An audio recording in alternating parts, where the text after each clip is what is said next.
Cognizant academy में आप सबों का स्वागत है। जैसा कि आप लोगों को मालूम है, झारखंड एकेडमिक काउंसिल अभी क्लास 10th और क्लास 12th का एनुअल एग्जामिनेशन जो है वो कंडक्ट करा रहा है। आज इकोनॉमिक्स का एग्जामिनेशन था आर्ट्स वालों का। आइए हम लोग देखते हैं 5 मिनट में इकोनॉमिक्स का कंप्लीट सॉल्यूशन। आते हैं क्वेश्चन नंबर 1। क्वेश्चन नंबर 1 जो है इसमें क्या पूछा गया था?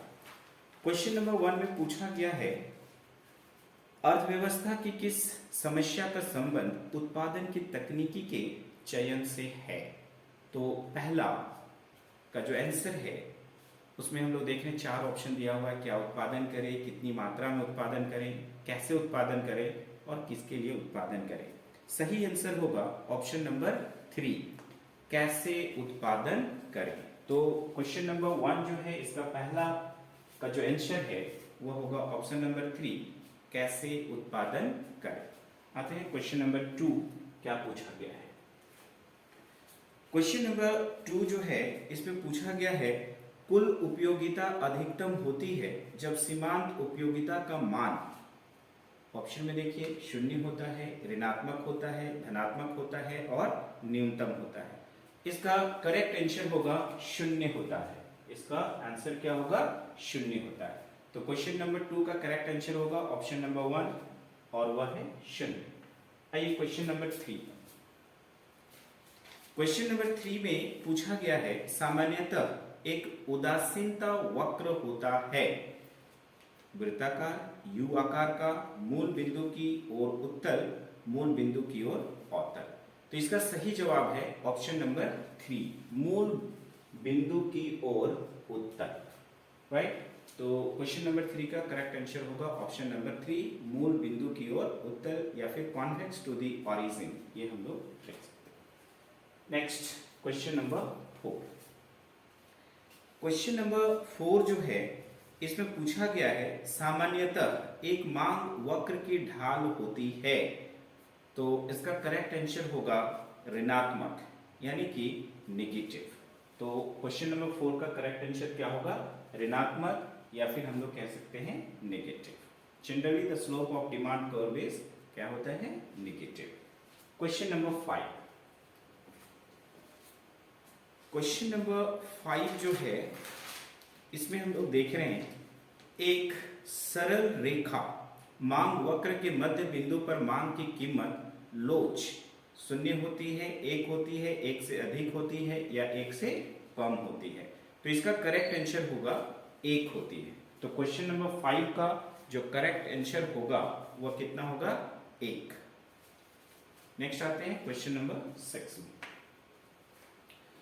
क्वेश्चन नंबर 6 जो है वह क्या है?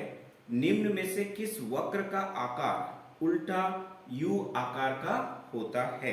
पहला ऑप्शन है औसत स्थिर लागत, दूसरा ऑप्शन है औसत परिवर्ती लागत, तीसरा है सीमांत लागत और चौथा है औसत उत्पाद। तो इसका करेक्ट आंसर होगा औसत उत्पाद या फिर हम लोग कह सकते हैं एवरेज प्रोडक्ट। आइए क्वेश्चन नंबर 7। क्वेश्चन नंबर 7 में है उत्पादन फलन Q is equal to A L का पावर अल्फा के का पावर बीटा में पैमाने का प्रतिफल की माप है। तो alpha plus beta, alpha minus beta, alpha into beta और अल्फा बाई बीटा। तो इसका करेक्ट आंसर होगा option number 1, that is alpha plus beta. Question number 7 का करेक्ट आंसर होगा ऑप्शन नंबर 1। आइए नेक्स्ट आते हैं क्वेश्चन नंबर 8 पे। क्वेश्चन नंबर 8 है सीमांत लागत और औसत लागत एक दूसरे के बराबर होती है जब सीमांत लागत घटती है, सीमांत लागत बढ़ती है, सीमांत लागत न्यूनतम होती है, औसत लागत न्यूनतम होती है। तो क्वेश्चन नंबर 8 का करेक्ट आंसर होगा ऑप्शन नंबर 4, औसत लागत न्यूनतम होती है या फिर हम लोग कह सकते हैं average cost becomes minimum. Right. तो marginal cost and average cost are equal when, option number 4, average cost becomes minimum या फिर हम लोग कह सकते हैं औसत लागत न्यूनतम होती है। आइए क्वेश्चन नंबर 9। क्वेश्चन नंबर 9 है, निम्नलिखित में से कौन सा वक्र उत्पाद अक्ष के समांतर होता है? पहला ऑप्शन है कुल स्थिर लागत वक्र, दूसरा है औसत परिवर्ती लागत वक्र, सीमांत लागत वक्र और औसत लागत वक्र। इसका करेक्ट आंसर होगा कुल स्थिर लागत वक्र, यानी कि ऑप्शन नंबर 1। इंग्लिश में देखें तो which of the following curves is parallel to output axis, answer होगा टोटल फिक्स्ड कोस्ट कर्व, यानी कि ऑप्शन नंबर 1 जो है ये हम लोगों का करेक्ट होगा। आइए आते हैं नेक्स्ट क्वेश्चन पे। क्वेश्चन नंबर 10 क्या है? पूर्ण प्रतियोगिता बाजार में किस प्रकार की वस्तुओं का उत्पादन होता है? पहला ऑप्शन है असंबंधित, दूसरा ऑप्शन है घटिया, तीसरा ऑप्शन है समरूप और चौथा ऑप्शन है विभेदीकृत। तो यहां पर अगर आप देखो तो क्वेश्चन नंबर 10 का जो करेक्ट आंसर होगा वो होगा समरूप, या फिर which type of goods are produced in perfect competitive market, तो इसका आंसर होगा होमोजीनियस। यानी क्वेश्चन नंबर 10 का करेक्ट आंसर होगा ऑप्शन नंबर 3, आइदर होमोजीनियस या फिर हम लोग कह सकते हैं समरूप। आइए क्वेश्चन नंबर 11 देखते हैं। क्वेश्चन नंबर 11 में है, अन्य बातें समान रहने पर किसी वस्तु की कीमत में 5% की वृद्धि होने से उस वस्तु की पूर्ति की मात्रा 6% बढ़ जाती है। जो वस्तु की पूर्ति की कीमत लोच का मान क्या होगा? तो इसका सही आंसर होगा 1.2, जो कि हम लोगों को दिख रहा है कहां पर? ऑप्शन नंबर 3 में। इंग्लिश में आए तो क्वेश्चन है, under सेचुरीज paribus, if the quantity supplied of a good increases by 6% due to an increase in its price by 5%, then what will be the value of price elasticity of supply of the good? Answer क्या है? 1.2। तो question number 11 का answer होगा option number 3। Next question आते हैं question number 12। अल्पकाल में एक पूर्ण प्रतियोगी फर्म की हानि होती है जब, तो इसका करेक्ट आंसर है MC is greater than MR, यानी कि क्वेश्चन नंबर 12 का करेक्ट आंसर होगा option number 2, MC is greater than MR। Next question आते हैं क्वेश्चन नंबर 13। क्वेश्चन नंबर 13 है, यदि किसी वस्तु की बाजार मांग तथा बाजार पूर्ति क्रमशः D और S हैं, तो बाजार संतुलन को निम्न में से किस स्थिति से दर्शाया जा सकता है? पहला ऑप्शन है D is equal to S, दूसरा ऑप्शन है D minus S is equal to 0, तीसरा ऑप्शन है D by S is equal to 1 और चौथा ऑप्शन है ऑल ऑफ दीज, है ना?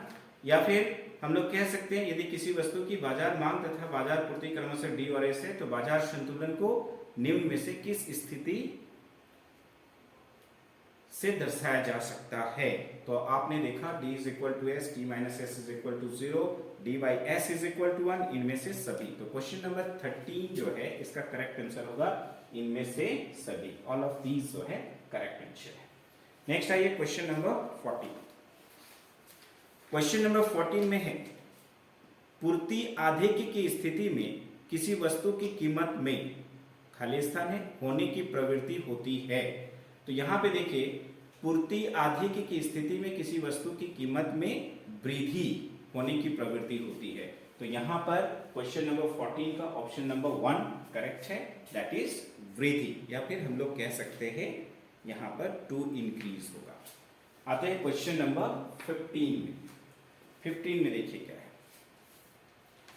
फर्मों के मुक्त प्रवेश तथा निकास की स्थिति में बाजार कीमत सदैव खाली स्थान के बराबर होती है।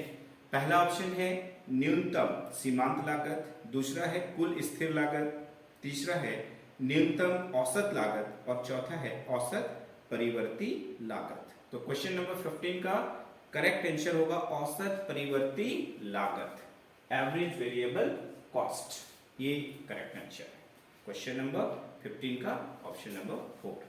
नेक्स्ट आते हैं क्वेश्चन नंबर 16। क्वेश्चन नंबर 16 है, उच्चतम निर्धारित कीमत से बाजार में खाली स्थान की स्थिति उत्पन्न होती है। पहला है संतुलन, दूसरा ऑप्शन है मांग आधिक्य, तीसरा ऑप्शन है पूर्ति आधिक्य और चौथा ऑप्शन है न्यून मांग। इसका करेक्ट आंसर होगा पूर्ति आधिक्य, यानी कि ये है ऑप्शन नंबर 3। तो क्वेश्चन नंबर 16 का करेक्ट आंसर होगा, आप अपने क्वेश्चन से मिलान कर लीजिए आपने क्या किया था। तो इसका करेक्ट आंसर होगा पूर्ति आधिक्य, ऑप्शन नंबर 3। नेक्स्ट आते हैं क्वेश्चन नंबर 17 में। एकाधिकार में फर्मों की संख्या कितनी होती है? 1, 2, 4 या 10? तो एकाधिकार में फर्मों की संख्या कितनी होगी? 1। तो एकाधिकार में फर्मों की संख्या कितनी होगी? 1। तो इसका आंसर हो जाएगा हमारा पहला। तो क्वेश्चन नंबर 17 का करेक्ट आंसर है ऑप्शन नंबर 1। नेक्स्ट आते हैं क्वेश्चन नंबर 18 में। एक एकाधिकारी नियंत्रित कर सकता है केवल कीमत को, केवल उत्पादन मात्रा को, कीमत और उत्पादन मात्रा दोनों को, कीमत या उत्पादन मात्रा में किसी एक को। तो इसका करेक्ट आंसर होगा कीमत और उत्पादन मात्रा दोनों को, यानी कि इसका ऑप्शन नंबर 3, क्वेश्चन नंबर 18 का ऑप्शन नंबर 3 जो है ये हम लोगों का करेक्ट है। नेक्स्ट आते हैं क्वेश्चन नंबर 19 पे। क्वेश्चन नंबर 19 है, जिस बाजार संरचना में केवल 2 फर्म हो उसे कहा जाता है? एकाधिकार, द्विअधिकार, अल्पाधिकार, पूर्ण प्रतियोगिता। तो नाम से ही स्पष्ट है, द्विअधिकार। जिस बाजार में संरचना में केवल 2 फर्म हो उसे कहा जाता है द्विअधिकार। तो option number 2 is the correct answer. Next आते हैं क्वेश्चन नंबर 20। कार्टेल निर्माण किस प्रकार की बाजार संरचना में संभव है? पहला ऑप्शन है पूर्ण प्रतियोगिता, दूसरा है एकाधिकार, तीसरा है द्विअधिकार और चौथा है इनमें से सभी। करेक्ट आंसर होगा ऑप्शन नंबर 1, पूर्ण प्रतियोगिता।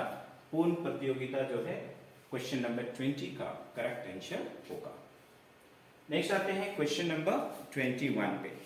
क्वेश्चन नंबर 21 में पूछा गया है, the general theory of employment, interest and money नामक पुस्तक के लेखक कौन है? Alfred Marshall, Adam Smith, J M. Keynes, J N. Keynes. तो यहाँ पर करेक्ट आंसर है जे.एम. केन्स। यहाँ पे ध्यान रखिएगा, एम है यहाँ पर एन है, करेक्ट आंसर क्या होगा? जे.एम. केन्स। नेक्स्ट क्वेश्चन है क्वेश्चन नंबर 22। तो क्वेश्चन नंबर 22 जो है इसमें देखिए क्वेश्चन क्या है, जीडीपी और एनडीपी में क्या संबंध है? जीडीपी और एनडीपी में क्या संबंध है? तो GDP is equal to NDP minus मूल्यह्रास, GDP is equal to NDP गुना मूल्यह्रास। तीसरा ऑप्शन है GDP is equal to NDP plus मूल्यह्रास, NDP is equal to GDP plus मूल्यह्रास। इसका करेक्ट आंसर होगा option number 3, GDP is equal to NDP plus मूल्यह्रास। ये क्वेश्चन नंबर 22 का करेक्ट आंसर होगा ऑप्शन नंबर 3। नेक्स्ट आते हैं क्वेश्चन नंबर 23 पे। तो क्वेश्चन नंबर 23 जो है इसमें क्या है, निम्न में किस वस्तु के निर्माण में गेहूं एक मध्यवर्ती वस्तु है? चपाती, बिस्कुट, ब्रेड, इनमें से सभी। तो इसका करेक्ट आंसर होगा इनमें से सभी। नेक्स्ट आते हैं क्वेश्चन नंबर 24। किसी वर्ष में जीडीपी की गणना में निम्न में से किस मद को शामिल नहीं किया जाएगा? पहला ऑप्शन है नई कार का मूल्य, दूसरा ऑप्शन है प्रयुक्त कार का बिक्री मूल्य, तीसरा ऑप्शन है शिक्षक का शिक्षण मूल्य और चौथा ऑप्शन है ब्रेड का मूल्य। तो किसी वर्ष जीडीपी की गणना में निम्न में से किस मद को शामिल नहीं किया जाएगा? तो वह होगा ऑप्शन नंबर 2, प्रयुक्त कार का बिक्री मूल्य। प्रयुक्त कार का बिक्री मूल्य, ऑप्शन नंबर 2 जो है ये होगा करेक्ट आंसर। नेक्स्ट आइए क्वेश्चन नंबर 25। क्वेश्चन नंबर 25 है, निम्नलिखित में से किस विधि से जीडीपी की गणना की जा सकती है? निम्नलिखित में से किस विधि से जीडीपी की गणना की जा सकती है? पहला है मूल्य वृद्धि विधि, दूसरा है आय विधि, तीसरा है व्यय विधि, इनमें से सभी। तो यहाँ पर करेक्ट आंसर होगा इनमें से सभी। तो 25 का करेक्ट आंसर होगा ऑप्शन नंबर 4। नेक्स्ट आते हैं क्वेश्चन नंबर 26। तो यहाँ पे देखिए सन 2016 में किए गए विमुद्रीकरण में किस मूल्य के नोट को बाजार प्रचलन से बाहर किया गया था? तो आप सबों को याद होगा वो 8 बजे वाली रात 500 और 1000 के नोट का प्रचलन जो है वो बाहर हो गया था। तो इसका करेक्ट आंसर होगा 500 रुपीज एंड 1000 रुपीज। 500 का नया आया है वर्जन और 1000 के जगह में 2000 आया है, राइट। तो क्वेश्चन नंबर जो है 26 का करेक्ट आंसर होगा 500 एवं 1000 रुपीज। नेक्स्ट आते हैं क्वेश्चन नंबर 27। 27 में पूछा गया है वस्तु विनिमय प्रणाली का एक दोष निम्न में से कौन सा है। वस्तु की कीमत का निर्धारण आसान, तो ये तो दोष नहीं है। दूसरा है आवश्यकता के दोहरे संयोग का अभाव। तीसरा है मूल्यों के बीच तुलना करना आसान और चौथा है मूल्य का संचय करना आसान। तो वस्तु विनिमय प्रणाली का एक दोष जो है ये है ऑप्शन नंबर 2, आवश्यकता के दोहरे संयोग का अभाव। तो करेक्ट आंसर होगा ऑप्शन नंबर 2। नेक्स्ट आते हैं, भारत का केंद्रीय बैंक निम्न में से कौन सा है। भारत का केंद्रीय बैंक निम्न में से कौन सा है, तो करेक्ट आंसर होगा भारतीय reserve bank, reserve bank of India. ये होता है central bank of India, right. तो क्वेश्चन नंबर 28 का करेक्ट आंसर होगा ऑप्शन नंबर 3। नेक्स्ट आते हैं क्वेश्चन नंबर 29। निम्न में से किस परिस्थिति में मुद्रा की पूर्ति में कमी हो सकती है। बैंक दर में कमी, नकद आरक्षित अनुपात में वृद्धि, आरबीआई के द्वारा प्रतिभूतियों का क्रय, इनमें से सभी। तो इसमें करेक्ट आंसर जो है ऑप्शन नंबर 4 में है, दैट इज इनमें से सभी। तो सब निम्न में से किस परिस्थिति में मुद्रा की पूर्ति में कमी हो सकती है, तो बैंक दर में कमी, इससे भी हो सकती है। नगद आरक्षित अनुपात में वृद्धि, इससे भी मुद्रा की पूर्ति में कमी हो सकती है। आरबीआई के द्वारा प्रतिभूतियों का क्रय, इसमें भी हो सकती है, इनमें से सभी। तो करेक्ट आंसर होगा इनमें से सभी। क्वेश्चन नंबर 30, यहां पर क्या है, उपभोग फलन C is equal to 100 plus 0.5 y में स्वायत्त उपभोग है, ऑप्शन नंबर 3। तो यहां पर करेक्ट आंसर होगा ऑप्शन नंबर 3। नेक्स्ट आते हैं क्वेश्चन नंबर 31 में, एमपीसी के मान के संबंध में निम्न में से कौन सा कथन सत्य है। तो यहां पर देखिए 0 से छोटा होगा एमपीसी, 1 से बड़ा होगा एमपीसी। दूसरा ऑप्शन है एमपीसी 1 से बड़ा है लेकिन 0 से छोटा है। थर्ड ऑप्शन में है कि एमपीसी आइदर 0 से बड़ा या इक्वल है, या फिर 1 से छोटा या फिर इक्वल है। चौथा ऑप्शन में एमपीसी जो है आप देख रहे हो कि 1 से छोटा है लेकिन 0 से छोटा है और 1 से भी छोटा है। तो यहां पर देखिए करेक्ट आंसर जो है हम लोगों को मिल रहा है ऑप्शन नंबर 3 में। यहां पर देखो एमपीसी की जो वैल्यू होती है 0 के बराबर या 0 से बड़ी होगी, 1 से बराबर होगी या 1 से छोटी होगी। तो क्वेश्चन नंबर 31 का करेक्ट आंसर होगा ऑप्शन नंबर 3, ये ऑप्शन नंबर 3।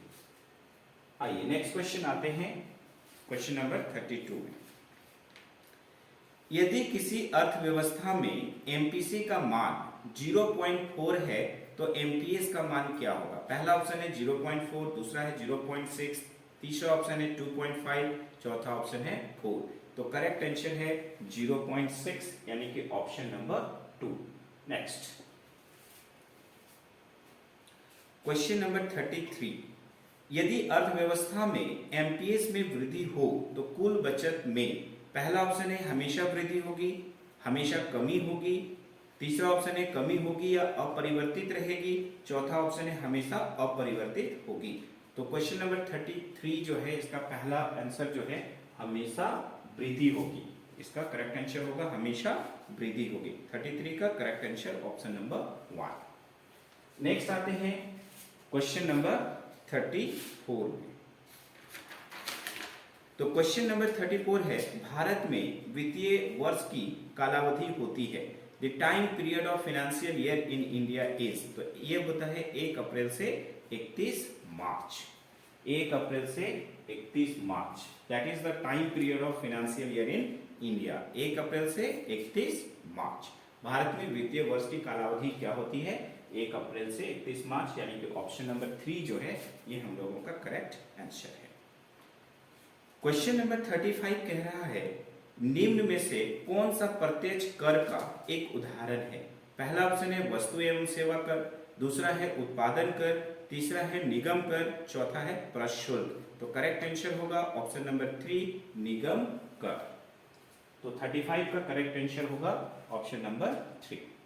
नेक्स्ट आते हैं क्वेश्चन नंबर 36 पे। राजस्व घाटा क्या होता है? पहला ऑप्शन है राजस्व व्यय और राजस्व प्राप्ति का अंतर। तो 36 में पहला ही ऑप्शन जो है हमारा करेक्ट है। राजस्व घाटा क्या होता है? तो राजस्व व्यय और राजस्व प्राप्ति का अंतर। नेक्स्ट क्वेश्चन आते हैं क्वेश्चन नंबर 37। क्वेश्चन नंबर 37 जो है ये क्या कह रहा है? किस प्रकार की वस्तुओं के उपभोग में प्रतिद्वंदिता नहीं होती है? सार्वजनिक वस्तु, उपभोक्ता वस्तु, प्राकृतिक वस्तु, ये तीनों में प्रतिद्वंदिता होती है, लेकिन पूछा है क्वेश्चन में प्रतिद्वंदिता नहीं होती है। प्रतिद्वंदिता नहीं होती है तो करेक्ट ऑप्शन जो है हम लोगों को ऑप्शन नंबर 4 निजी वस्तु में नहीं होती है। नेक्स्ट क्वेश्चन है क्वेश्चन नंबर 38। विश्व बैंक की स्थापना किस वर्ष में हुई थी? तो विश्व बैंक की स्थापना हुई थी 1944 ईस्वी में। 1944 ईस्वी में विश्व बैंक की स्थापना हुई थी। नेक्स्ट आते हैं क्वेश्चन नंबर 39 में। क्वेश्चन नंबर 39 है जब किसी देश की विदेशी विनिमय दर का निर्धारण बाजार शक्तियों के द्वारा होता है तो इस प्रकार की विनिमय दर को क्या कहा जाता है? तो पहला ऑप्शन है स्थिर विनिमय दर, दूसरा है तिरती विनिमय दर, तीसरा है प्रबंधित तिरती दर, इनमें से सभी। तो करेक्ट ऑप्शन है दूसरा, दैट इज तिरती विनिमय दर, है ना। तो क्वेश्चन नंबर 39 का करेक्ट आंसर है ऑप्शन नंबर 2 तिरती विनिमय दर। इंग्लिश में इसको बोला जाता है floating exchange rate. Floating exchange rate is the correct answer. अब आते हैं लास्ट क्वेश्चन पे, क्वेश्चन नंबर 40। निम्नलिखित में से भुगतान संतुलन के चालू खाते का एक घटक कौन सा है? पहला है पोर्टफोलियो निवेश, दूसरा है विदेशी सहायता, तीसरा है वस्तुओं का आयात और चौथा है विदेशी ऋण। तो इसका करेक्ट आंसर होगा वस्तुओं का आयात। तो क्वेश्चन नंबर 40 का जो करेक्ट आंसर है वो हो गया हम लोगों का ऑप्शन नंबर 3। तो ये था हमारा एमसीक्यूज का सॉल्यूशन एनुअल इंटरमीडिएट एग्जामिनेशन 2023 का इकोनॉमिक्स पेपर का, आर्ट्स का। ठीक है, तो आर्ट्स का जो इकोनॉमिक्स का पेपर था उसका हमने 40 एमसीक्यूज का आंसर देखा। तो thank you for watching this video. Next video में हम लोग बहुत जल्द मिलेंगे।